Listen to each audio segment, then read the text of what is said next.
It's Laura Eubanks of Design for Serenity with your succulent tip of the day. And I can hardly contain myself. I was at Altman Plants yesterday shopping for a project. And looky what I found. This is a Euphorbia Jatropha podagrica. I've got it on a sticky note right there. So, anywho, but isn't that magnificent? You know, Euphorbia is such a huge genus. This is these are natives of South Africa, and I don't know, guys. I think I may become something of a Euphorbia collector, which is really naive. It's a really naive thing for me to say because you've seen my garden, and where am I going to put them? I guess I'm just going to have to start editing, but I just thought this was the coolest thing I have pretty much ever seen. Now, I am assuming that in the wintertime we're going to lose all these leaves and branches and just have this caduciform here, but I'm good with that. That doesn't bother me in the least. I just think this is absolutely magnificent. So I'm going to pot it up in this concrete planter, and I thought I would take you along for the ride. This has a really nice drainage hole in it, and if you want to put, you know, if you're really meticulous and you want to put a little bit of screening over the base, you know, over that hole to keep the soil from leaching out, you do it. I don't really care, so I'm not going to worry about it. This pot is going to go on the ground on top of gravel anyway, so it's not that big of a priority for me. I have some cactus and succulent mix that I'm going to put in the bottom of the pot.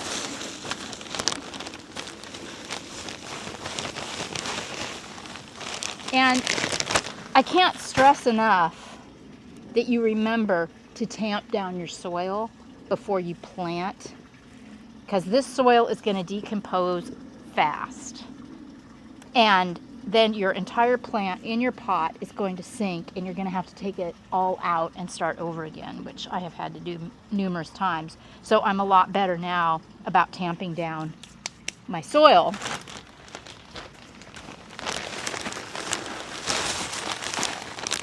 All right. That looks pretty good. Now, I don't know anything about this plant, you know, specifically. This is the first time I had ever seen it. I don't know anything about it, but being a euphorbia, gosh, even that doesn't really tell me that much, because I've got euphorbias that love full sun. I've got euphorbias that prefer more shade. I'm going to guess, based on the tenderness of these leaves, that this plant is probably going to prefer part shade. And that's what I'm going to give it. Especially... Where did you find it in the nursery? Yeah, especially during the acclimation phase. Greg said, where did I find it in the nursery? It was in the hoop house, so they had it displayed under shade. So we're going to assume that that's probably what this plant is going to prefer. Okay. Now, I am not going to distress the root ball on this at all. Again, just caution, because I don't really know anything about the plant, and I don't want to stress it out to the point where it might prematurely lose these gorgeous leaves. So let's see how I did. I did a crap job. Okay. All right. So much for estimating the appropriate amount of soil.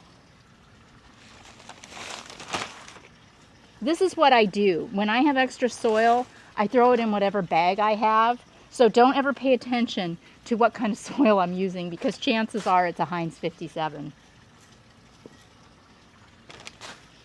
But this does have a lot of perlite in it for good drainage, nice and porous.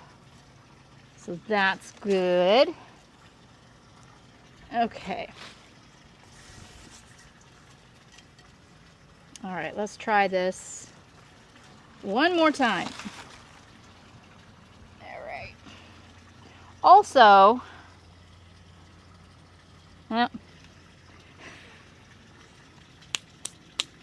this is an absolutely riveting video, isn't it?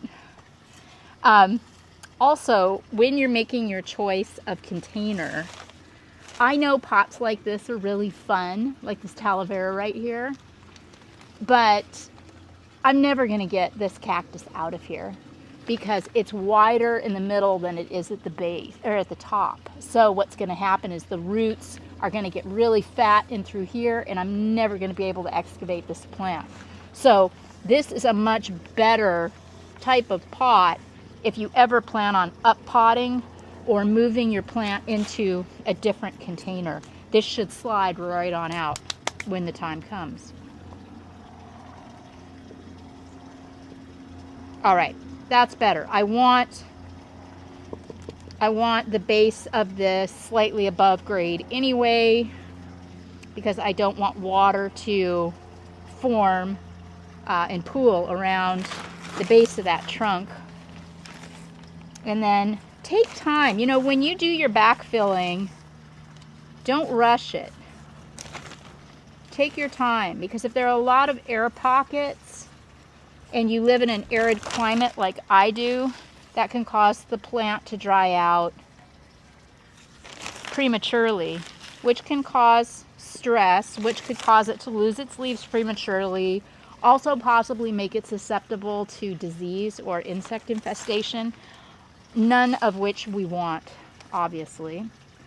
So, taking my time with my backfilling. Also, another little trick of the trade is you can always backfill too, to a certain degree, with whatever top dressing you're using, particularly if it's smaller gravel like what I'm going to be using.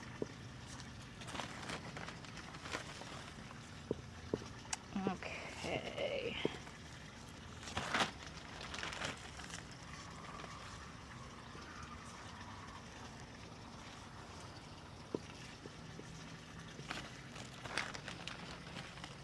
Now I want to leave enough room. I want to leave a couple of inches for top dressing. Okay. See how that's going there. And I picked a rock called chamois beige. I just thought that it was really organic looking against the brown of this concrete plant and the green of the leaves. Thought it would be a nice complement.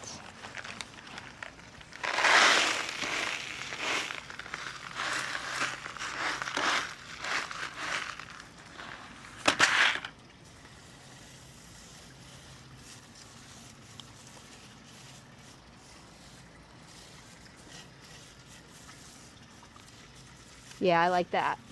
Chamois beige, 3/8. I like it a lot.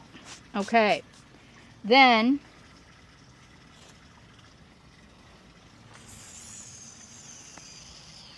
I found this gorgeous piece of rock. This looks like it comes from Marble Mountains, huh? Is this one we brought back from the ranch with all that purple in it? Might very well be. I think, though, that this rock might be a little big for this pot. Let me try, kind of burying it, see if that helps. Yeah, that does help, actually. Just, if you can add a little accoutrement, just a third element, it just makes the pot dressing look a lot more professional. And especially if you've got a rock or, a piece of garden art that has sentimental value to you, you're going to want to showcase it where you can see it all the time. So here we have it. Where did my sticker go? Oh no. Where'd my sticker go? Oh yeah, on the pot. That makes sense. So here we have it. The Euphorbia Jatropha podagrica from South Africa. The newest addition to my ever-growing collection of fabulous euphorbia. Get out there and do something special in the garden today, friends. This has been Laura of Design for Serenity with your succulent tip of the day. Bye, guys.